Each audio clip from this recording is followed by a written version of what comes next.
Welcome back to another episode of the Catholic Buzz. We're so happy that you're joining us today, whether it's on Apple Podcasts or YouTube or our parish website as well. And thank you for continuing the conversation. That's what we're doing here. We're just starting the conversation about some of our Catholic topics, and your feedback has been really good. Your comments, keep sending them to us, and we'll use them for future episodes. My name is Father Daniele. And joining me, as always, is Josh Sullivan. Hello. And Josh, we have some really important things today to talk about because it's exciting. Yesterday was Matt's birthday. I know. And Matt Van Milligan over here. Happy birthday, Matt. Oh, thank you. Yeah, if I could sing, I would sing happy birthday to you. Yeah. Did you bring your guitar? No, I didn't, but that would have been a good... Yeah, next time. We could have totally sang happy birthday. How was your birthday? Great. Yeah. What do you usually do on your birthday to celebrate? Now, how old did you turn?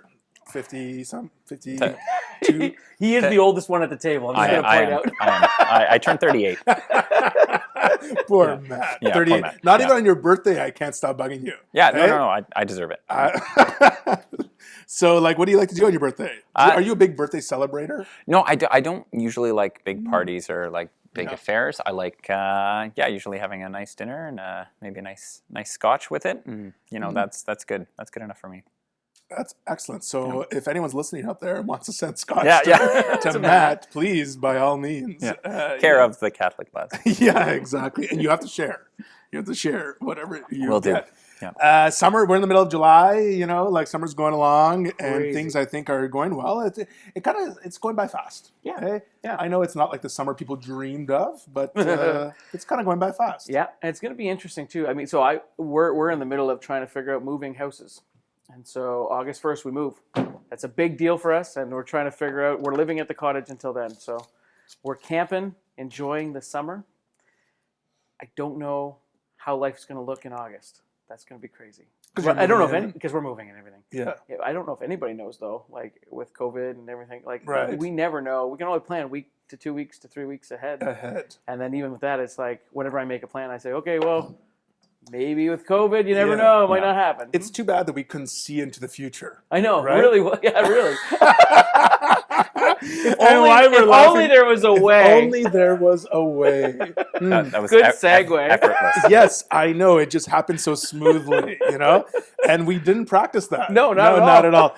Because beautiful. our topic today is sort of all that stuff. The future, the superstitions, psychic readings, all that fun stuff. I think that the Catechism of the Church calls superstitions and divination. Yeah. Hey? And kind of fun. Have you guys had any experience with that whatsoever?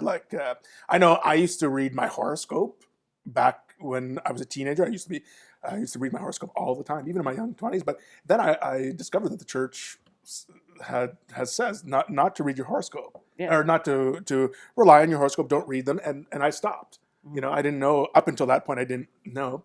But any of you guys tarot cards, mediums, all that stuff? Any experience with that? I haven't. When I was a high school student, way back in the 90s, because I'm so old, like a million. Yeah. No, I just you heard about people having Ouija boards or having seeking out these things, and some of them with kind of harmless intentions, but some of them not really realizing the kind of gravity of what they were kind of getting into. For sure. Or if kind of they knew the association, they probably wouldn't be so quick to play it as a game or to have friends. So you used a Ouija board? I didn't, but Right. you They were hear around. about it, they were around. Yeah, They were sold at around. Walmart. Yeah. I mean, They still are. Yeah. When I was a teenager, it wasn't very popular. I don't remember my friends group using Ouija boards. That was never a thing. Come over, we'll use the Ouija board. But now, as a priest in the high schools, students talk to me a lot about Ouija boards, and young girls in particular. They get together and they spend a night with the Ouija board. So it was very dangerous. Anyways, you can ask my students. I scold them. Yeah. And you know what you're supposed to do with a Ouija board? Burn it? Yeah, I know. And when I tell people that, they look at me like, Father, you're crazy. How come I get it? Yeah. No, that's what you actually supposed you to have do. to That's burn the way it. you get away with it. Yeah. Yeah, you have to burn it. Okay, so in that start, why is a Ouija board bad? Why are superstitions bad? Why are we talk about that stuff, and I think like growing up cradle Catholic myself, I had a time in my life where I had to understand this stuff for myself, because like when someone said, "Well, that's not bad," I'll be like, "Yeah, it is," but I don't know why. So why is it bad? So maybe right off the bat, I should read from the Yeah, Catechism of sure. the Church. There's two things I'll read. Okay, one is on superstition, Okay. and one is on all those other things like Okay. palm reading, horoscopes, astrology. So the first thing is on superstition. The Catechism of the Catholic Church. If you're following along at home, it's Catechism number 2111. It says superstition is the deviation of religious feeling and of the practices this feeling imposes. Yeah, very interesting. Hey, the deviation of religious feeling. Basically saying we're skewing our religion, our religious faith, our hope in other things, right? Yeah, that makes sense. Yeah. And then what these things here, like consulting horoscopes or astrology, palm reading, clairvoyance, relying on mediums, these are called divination. So the Catechism number 2116 says all forms of divination are to be rejected. And then it says they contradict the honor, respect, and loving fear that we owe to God alone. So basically, okay, let me put it this way. I just had this conversation today about beads. They were Rosary or no, like not like mood rings. I forget what they were, Okay. but those sort of bracelets people wear that change color with your whatever. Okay, yeah. And it's like, oh, this is to help you fight off loneliness or Yeah, make okay, your day yeah. brighter. And I just had this conversation today. It's like people will put all their faith and hope and like, oh, I'm wearing my beads today. This is going to help keep my mood up. They believe that, but they won't believe. Like the same people will say, "You believe in God? That's crazy stuff." Yeah. Right? So basically, it's taking what we should afford to God, what we should afford to Christ, and putting it into all these different other objects. It's like Yeah. worshiping idols. Idols. in Yeah. a way. Okay. And Yeah. in both cases, I think what people are kind of it becomes a forgery for the proper use of religion. That it's like that it's something in place of that they're, like this bracelet is the thing that gives them meaning, significance, or that assurance that they properly should be looking for in God. Yeah, I think too. So let's start with maybe They're called. I mean, like the Ouija boards and stuff. okay, yeah, Yeah. Ouija boards. You want to start there? Like Let's do that. it. That is very. So the Catechism says this about. It says recourse to Satan or demons, conjuring up the dead, or other practices falsely supposed to unveil the future are to be rejected. Pretty clear. Pretty clear. Yeah. Pretty Because clear. I've never done the Ouija board. I've seen it on videos. I've researched a little bit about what has happened or happens around a Ouija board and stuff, but very, very. I don't have my own personal experience for it. From my understanding, the idea is that you're asking spirits, whether it be demons, whether it be those that have long passed or dead or whatever the case may be, Yeah. certain questions, and the Ouija thing, the crystal moves around the board and gives you an answer, spelling out an answer of some sort. Right. Now, how do you know that they speak English? Yeah. And I think like even we were talking about earlier, like it's available at Walmart. Like I imagine a lot of people go into this this is a game, this is silly, this is. But when you take into account the fact that there is a very real underlying spiritual reality, that if you're taking this seriously, I don't know what the history of a Ouija board is. I don't know if it comes from this sort of like ancient, like direct Satanic kind of cult or something. yeah. It's possible, but I actually don't know. Yeah.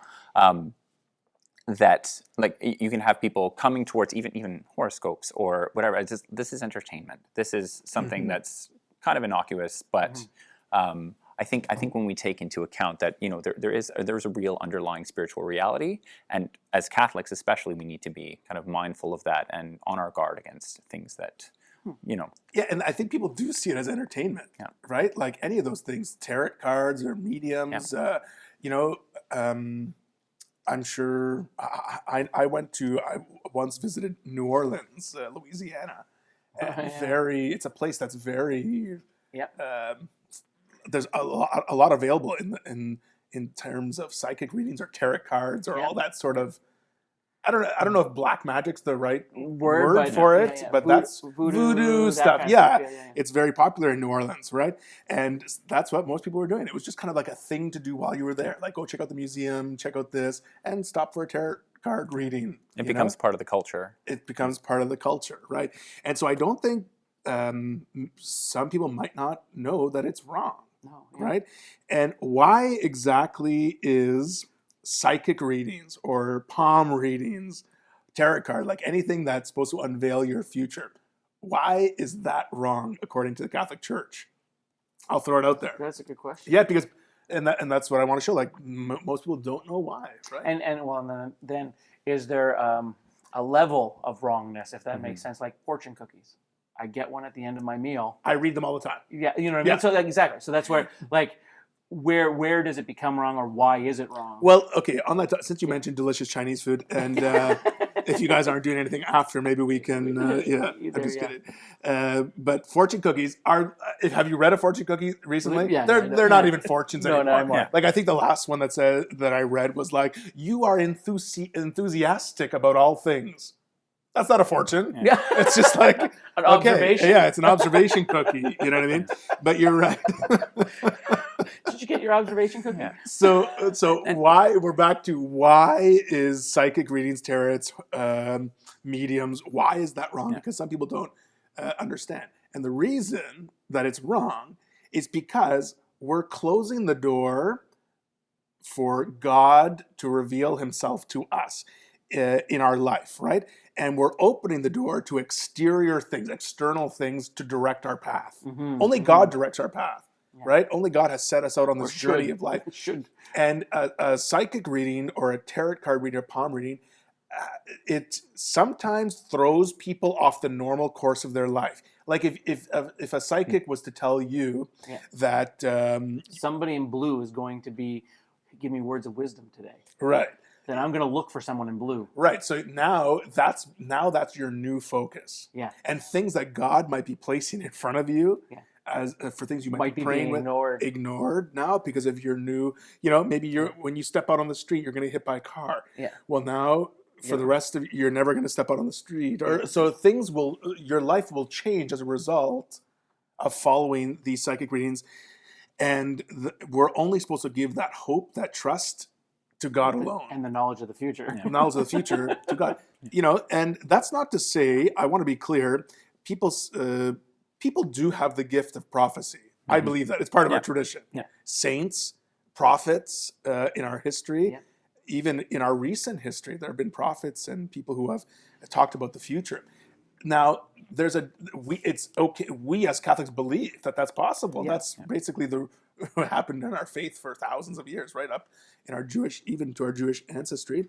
So it is possible for someone to know the future or prophesy about the future. Yeah, but there's a problem when we monetize it and we do it for personal gain or personal. And there's there's a very clear difference between that being a direct product of prayer, or like a long process of discernment, usually under some very serious and intense spiritual direction. Those are the conditions that these, or at least the ones that have been validated by the Church. That's where these things emerge, as opposed to seeking that direction through consulting any spirits or any sort of it's really quickly problematized when you remove that desire, and a lot of times people who have this gift, they don't want to, or they don't acknowledge, and from a perspective of humility, they're like, I'm not this person, I don't want to be the, like, it's the Spirit. That's I think the messenger. A lot of times when a prophet speaks the future, sometimes it can be very direct. Like if you're looking at the prophets talking about Jesus, it can be talking about like never crushing his bones, being pierced in the side, all those things that were very direct. But the way that people interpreted it until that time on a totally different meaning until after the fact the prophecy had come true, if you think about that, right? So like being pierced in the side and never breaking a bone, thought he was going to be a great warrior, he was going to be this, that, and the other thing, and then realizing, no, he just gave himself up to die. Like he did the opposite of what everyone thought he was going to do. So prophecy in the church and prophecy from God a lot of times isn't giving us a fortune telling, this is what's going to happen, but is giving you an insight to the future that a lot of times helps you determine how God wants you to take the situation as it's happening. Does that make sense? Like realizing that, oh, this is Jesus, this is God, this is who they prophesied about. Because we have the prophets foretelling, we can talk about this is Jesus. It is not the person that we thought. This is not the situation that we thought was going to happen. Yeah. So, but it's true. So I think we have the gift of prophecy. We do have the gift of prophecy. Yeah. Now, I want to go back to a little bit about something what we were talking about the use of entertainment, right? Because I think that's the root of what the Ouija board, the tarot cards, everything. Yeah, because now you find TV shows, late at night, even at they do the call-in cards. Oh, yeah, do they still have that? I don't know. I remember when I was young, late at night, even like as a university student, like you'd fall asleep and you'd wake up to this happening on the TV, and then someone trying to teach you ShamWows, sell you ShamWows and tarot cards. But there's shows like Long Island Medium with Teresa Caputo, and she has swooned like even my mother at one point was watching Teresa Caputo, and it's just part of the daytime programming now. Entertainment. Where it's a medium trying to give you sort of an insight into your life, and when we stop and think about it, like just pause for a moment. Why is it so difficult to put our faith, hope, and trust in God? But we put it in a TV show. Put it in this TV show with Teresa Caputo. Like, to me, it's so funny. Even in popular culture, though, there's a lot of, uses of sort of the use of psychic readings or superstitions or all that stuff, right? So it's okay to be curious, I guess, about those things, right? But we have to be knowledgeable about the right, proper use of them. Exactly. And realizing, so like a magic 8-ball, giving you an answer. If you used a magic 8-ball, I personally, I don't know what the church says about it, but you could correct me if I'm wrong. I don't think using a magic 8-ball is necessarily a sin if you were joking around and using it. However, if you put importance in the answer and made decisions based off the answer that it had to direct your life, that's where it comes into be a problem. Yeah, right? For sure. And so, I mean, and I don't know, see, in my understanding, tarot card readings or Ouija boards or all that thing, all the time is wrong, right? Yeah. And so, like, the church makes very clear that these things, palm readings, those things are very wrong, because if you're going into it, there is a little, like, you're not entering it just for entertainment. There is you do have a question. You are actually participating in this, and whether it's just for entertainment or not, there is some question or something that you're asking for. You know what I mean? Versus, I don't know, shaking a ball. Yeah. They're intrinsically problematic for the reason that you said, that it's hard to imagine people engaging in these practices without seeking that direction. That's right. Like a magic 8-ball, even so, is probably comes down to whether or not people are taking it seriously. Exactly. But even that would be the part of the fortune cookie is probably a better example. Yeah, that it's like, exactly. My People lucky color today is blue. It was like, okay, you laugh that off, right? That's right. Yeah. But then all of a sudden, the problem that I see with that is, you laugh it off the first time, but all of a sudden something happens and someone in blue does say something, and you're like, interesting. It doesn't mean anything still. You don't make big life decisions off of it, but then the second time it happens and something, again, coincidental or maybe not, and you're like, oh. And then, so now all of a sudden there is a faith or you're looking for that direction. You're looking for direction. Yeah, you start to, there's a claw that kind of hooks you, and you start to slowly slip into it. And now you are putting actual faith in something that's other than God. Pop quiz. Yeah. What is the first commandment? No God before me. That's right. Yeah. You shall have no other gods before me. Yeah. And I think that's the root of this teaching. Okay? That we put all our we kind of turn these things into gods, small g gods. Okay, so the cool thing about this that it goes into now. So obviously these things. Josh are wrong. is excited now. I'm excited. Well, I'm excited because I see it and I want to make. I think we need to address it. Is that we talk about superstitions and stuff like that, but then there is superstitions in our faith. Do you know what I mean? Not our faith. And not the catechism of the church or the dogmas or the the teachings, the but doctrines. Catholics who have certain superstitions. Exactly. Yeah, that's great. So we were just in the home buying market, all that kind of stuff, talking about burying a statue of Saint Joseph upside down on the property. The ground. Exactly. Yeah. To sell your house. No. But because that was a nice statue of Saint Joseph. It was a nice. I didn't want to ruin the paint job on that. No, Yeah. I'm kidding. But that's I mean, hanging the rose around the clothesline before a wedding. All those prevent the rain. Yeah. Those are all superstitions. So putting in, again, trying to look for power outside of, like, looking to have power over certain things. If I take a statue of St. Joseph, I turn him upside down, I put him in the ground, he's going to make sure my house is sold. Right. I'm looking for a power over top of St. Joseph, but then again, you're misunderstanding the whole saint and how saints can intercede for us. You're missing the whole point of that. But it's not has nothing to do then with God. It's the saint that has power, but doesn't have power because the Catholic Church doesn't teach that. Or the rosary on the clothesline. Right. You know what I mean?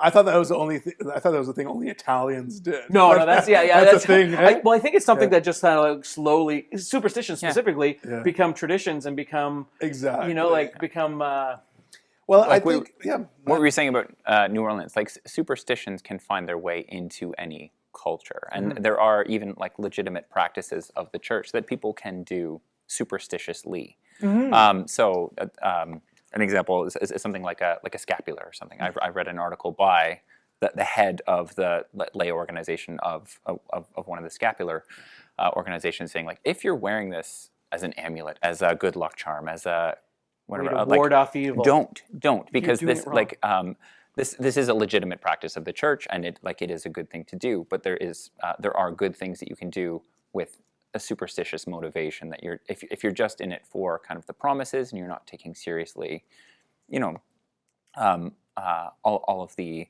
kind of practices that are associated with and recognizing that the promises are the proper outcome of those practices, that it's not linked to the piece of cloth that you're wearing, it's linked to the devotion or that should develop. Yeah. He's saying, don't participate in this if you're going to do it in a superstitious way. Right. Yeah. Like I carry a rosary on me all the time. Yeah. It's in my pocket all the time, 24/7. And people used to ask me, like, oh, is that for protection? Is that all for that stuff? Like, yes, when I feel like I'm in a dangerous situation, or I feel maybe, something where I will put my hand in my pocket and sort of clench my rosary. Yeah. But it's to remind me of the intercessory power of the Blessed Virgin Mary that she has over Satan, right? And it's not like that these particular beads are protecting like a layer of like a shield or something around me. No, yeah. I think that's important, and I think understanding. You said something too about scapulars, not scapulars per se, but like, let's say the brown scapular is Carmelite, and so by wearing it, you become a first level Carmelite. Because you do kind of an initiation process. You're initiated as lay tertiary of whichever order the scapular belongs to. So and you can only be part of one order at a time. Yeah. So those people that are wearing 25 different scapulars of different orders. Because they like the promises associated, and I don't want to attribute motivation to people that I don't know about. Yeah. But I imagine, and this is what this person in the article was speaking to, saying that there are people coming at it with this motivation, and it's placing your faith. It's a subtle redirection of faith in God. You want the scapular to direct you to God. Yes. You don't want your faith to be in the scapular. You don't want your faith. It should direct you to the proper. When you get to the golden gates and God says, "Well, why should you enter?" and you don't want to say, "Well, because I wore this." Yeah. Right. Like exactly. But I think that's important to understand and realize. So there's dogma, there's doctrine, and those two things are things that Catholics have to believe. And then there's discipline. And the discipline is the part that I find, the disciplines of the Catholic Church are things that are allowed by the Catholic Church, but you don't need to participate in order to be Catholic. Doctrine and dogma you have to believe in. But disciplines are what I find the most, that's what like a specific order would have. So like the Carmelite order, wearing the brown scapular or whatever. But a lot of times people find those disciplines are those things that they superstitionize, if that is a word. Right, You know, right, like those right. are things that they take. Okay, if I go, like I'm doing it solely for the benefits or the indulgences or the, you know what I mean? Like I'm not doing it for the gift of faith or the way that brings me closer to God. I'm doing it specifically to save my own butt because of these are the promises. So what would be an alternative? You said burying Saint Joseph in the ground, or hanging the rosary on the clothesline. All these different things. What would be an alternative? We prayed. Yeah, We actually, Yes. so we did. We prayed as a family Yeah. with my boys. We prayed as a family, and it was a teaching moment for my boys too to say we entered into a. Don't ever do this. We entered into a clause to get the house with no conditions, no nothing to buy the house, Right. and we still had to sell our house as a down payment, like to get all the money out of it. But we didn't, and we prayed a lot about before we entered into that agreement, and we felt, God, if you're going to stop it, stop us. You know what I mean? And we ended up going into this agreement, and then we said, okay. Now we got the house. We haven't sold our house. We have to sell our house. And then we just prayed again, Lord, whatever the situation you want us to go through here, whatever suffering you want us to go through, whatever knowledge, whatever way you want us to grow, however you want us to grow through this situation that we find ourselves in, please just make it apparent so that we can grow in this. If that means that we're going to go, have to afford 2 houses, go bankrupt and lose everything, I don't know, then just give us the strength so that we can grow through this properly, as well as, so we didn't go and bury a statue. We recognized the challenge as the challenge that it was, and then put our faith in God and say, okay, if we're going to go through this, let us go through this the best way we can, which is growing closer to you versus growing closer to the statue of St. Joseph that got me the house. You know what I mean? Or, And I think that's like putting your faith, your hope, your trust in God is what we should be doing as Catholics, right? And I think oftentimes we fall into different little tricks around that because it seems difficult, right? Just to put all your hope and faith and trust in God, but I don't know. And at the same time, you want to, like, because you hear these stories about, someone buried a statue of St. Joseph and they sold their house, and it really worked out for them. Where that practice, harmless in and of itself, is accompanied by sincere prayer. Yes. That is, you're not placing the object of your faith is not the statue in the ground. Exactly. It's in the prayer. It's part of a tradition of what people do, That's right. and as a practice in it of itself, it's harmless. But so in all these things, it seems to be intent seems to be one of the big focus points. So like a fortune cookie. What is your intent behind doing this? What is your intent behind? What is the object of your faith? Exactly. Yeah. Where is your faith God? placed? Yeah. And Matt, someone who has participated in psychic readings or tarot cards or Ouija boards or consulted a medium, should they bring that to confession? I think so, because those aren't just kind of harmless, innocuous practices. Those are kind of intrinsically oriented towards consulting spirits. Agreed. I would say you need that's material for confession for sure. Yeah. And talk about it with your priest. Talk about why, and like if you entered into those, maybe it was just for entertainment, but what came out of it is what you want to talk about with your priest, not necessarily in confession, but after. Just talk about because maybe there were some things that made you question your faith. Like why would you enter into that? It's very true. Yeah, I think it's a good conversation to have with especially a spiritual director or anything. Yeah. So talking about this stuff, obviously, what can people do right now? What can we challenge people to do this week when we're talking about these sort of stuff? I would say easy is if you have a Ouija board at home, Josh, burn it. Burn it. Yes, but this is the perfect. And if not, I got a new house with a campfire. I can burn it for you. Yeah. We're gonna get mailed all these Ouija boards. Yeah. And if you have that's one. If you have a wedding, instead of putting the rosary on the clothesline, throw it in the dryer like a good 2020. We got dryers now. My no, gosh, but just pray, say a little prayer, ask God, and if it rains, then take it as the gift it is. It's going to be a memory that you're going to have at your wedding day that it is raining and everyone's getting wet. Oh, can you imagine how much fun? It ruins your day a little bit, but I got to be honest, you're going to talk about it for 20, 30 years after that as fun.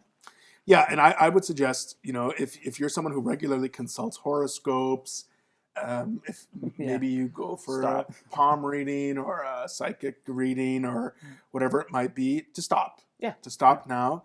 And take a look at what you're looking for in these things and bring those things to God. Exactly. Yeah.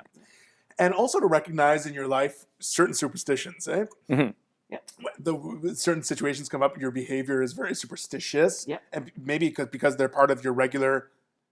And even your culture, the way you grew up, throwing salt over your shoulder, the little things like that. Like even we had a ladder open in our house as we were doing renovations. I didn't even think anything of it, but the one person would not walk under the ladder. Like it was a big deal, and I had it right like in the door frame. Like they wouldn't come into the room. Things like that. Yeah, I agree. So those are good things. If you're relying on horoscopes to stop, like, and it might be hard because some people just open up the paper or go online or with an app or something and just read a horoscope. But try. Yeah. And if you're watching Teresa Caputo, stop. You can tell she's my favorite.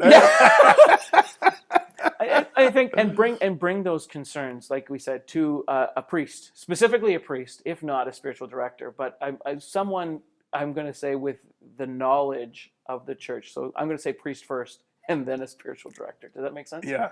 So to be able to talk about those things and look at exactly what you said, Matt, what are you looking for in these things that brought you? And that's a good question. If people are having that conversation at dinner tables or something like that, that's a good question to start with your family.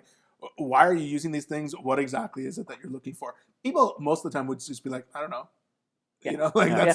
People don't know why they're consciously doing these things. And so I think when we refocus ourselves to giving God the honor, respect, that loving fear that the Catechism talks about, giving it only to God. And I think beautiful things happen after that. All right, that's all the time we have today, and we don't know what's going to happen next week, but I'm sure we'll be back here. Okay, so send us your comments, your messages, your feedback, or your complaints for Matt to the Catholic Buzz Podcast at gmail.com. So for Josh Sullivan and Matt Van Milligan, I'm Father Daniele. We'll see you next time on the Catholic Buzz.